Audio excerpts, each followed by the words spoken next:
श्रद्धा और सबरी परिवार के सभी सदस्यों को मेरा नमस्कार।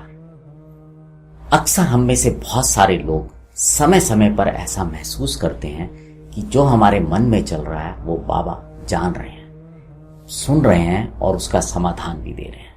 और जब भी हम ये महसूस करते हैं तो बहुत संतोष महसूस होता है कि बाबा हमारे साथ हैं, हमारे पास हैं। और ऐसे ही इसी तरह के जो एक्सपीरियंसेस थे वो उस जमाने में भी जो बाबा के पास लोग आते थे उनके दर्शन करने, उनसे मिलने, उनसे अपनी समस्याओं का समाधान लेने, उन लोगों को भी अक्सर होते रहते थे।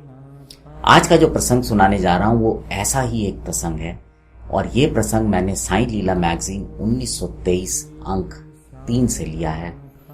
और इसको आप जब सुनेंगे तो आपको और दृढ़ विश्वास हो जाएगा कि बाबा हमारी कितनी चिंता करते हैं और हमारे पास सदैव सदैव रहते हैं।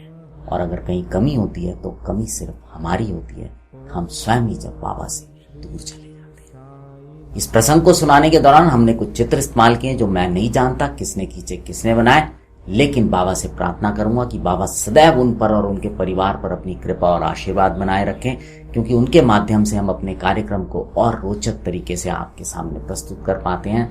और साथ ही साथ बाबा से निवेदन करूंगा कि जो श्रद्धा और सबरी परिवार है उसके सदस्यों का भी मार्गदर्शन करते रहे। साथ ही मैं आपसे एक चीज और कहना चाहूंगा कि ये जो प्रसंग मैं सुना रहा हूं ये मराठी भाषा में होता है और मैं उसको जब ट्रांसलेट करता हूं तो उसमें कुछ ना कुछ त्रुटि रह सकती है, तो आप इसमें भाव को समझिएगा और जो मोटी मोटी बातें हैं उनको समझिएगा।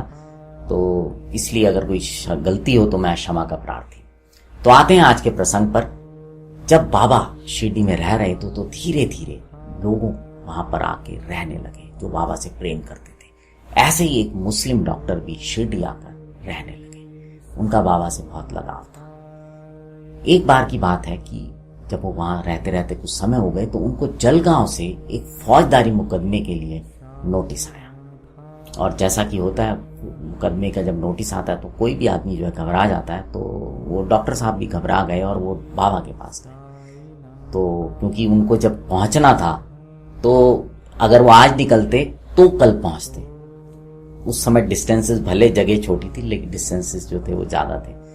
तो वो बाबा के पास गए आज्ञा लेने, तो बाबा ने उन्हें बोला कि आज मत जाओ, कल जाना। तो डॉक्टर साहब बोले कि बाबा कल तो मेरी तारीख है, कल मुझे पहुंचना, मैं नहीं पहुंचूंगा तो दिक्कत हो जाएगी। बाबा बोले कोई बात नहीं, तुम आज मत जाओ, कल जाना। डॉक्टर साहब ने बाबा के शब्दों पर भरोसा किया और उस दिन नहीं गए। अगले दिन जब वो गए और उससे अगले दिन जब वहां पहुंचे तो पता चला कि पहले दिन तो जज साहब आए नहीं थे, इसलिए अदालत लगी नहीं। उन्होंने मन ही मन सोचा, देखो बाबा ने किस प्रकार से मेरा समय बचा लिया और मेरा दिन बचा लिया और मुझे इस बात को बता दिया कि वहां आज मत जाओ। अब जब अगले दिन मजिस्ट्रेट साहब ने उस मुकदमे को सुना तो जो आरोपी थे और गवाह थे वो सब बदल से गए और उन्होंने ही अपनी गवाही से ऐसा हो गया कि डॉक्टर साहब जो थे वो बरी हो गए। और बात इस हद तक हो गई कि मजिस्ट्रेट साहब ने उन लोगों पर जुर्माना लगाया और वो जुर्माना डॉक्टर साहब को दिलवाया। डॉक्टर साहब ये सब देखकर बहुत प्रसन्न हुए, क्योंकि कोई भी शरीफ आदमी जब बरी हो जाता है तो उसको बहुत खुशी होती है।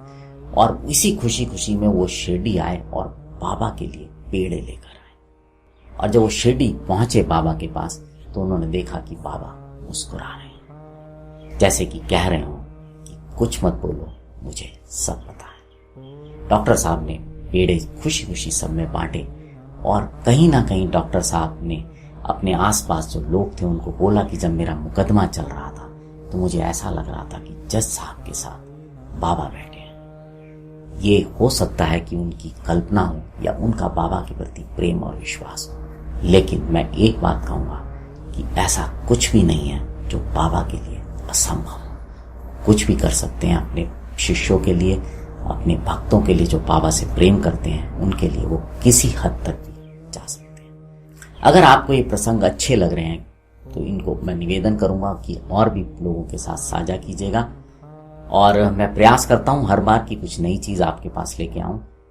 अगर मैं इसमें कामयाब होता हूं तो मैं आपसे ये भी उम्मीद करूंगा कि आप थोड़ी सी मेरी पीठ थपथपा दें कमेंट बॉक्स में लिखकर, ताकि मेरा हौसला बढ़ता रहे। अब आपसे विदा लेता हूं, जुड़े रहें श्रद्धा और सबरी के साथ। नमस्कार।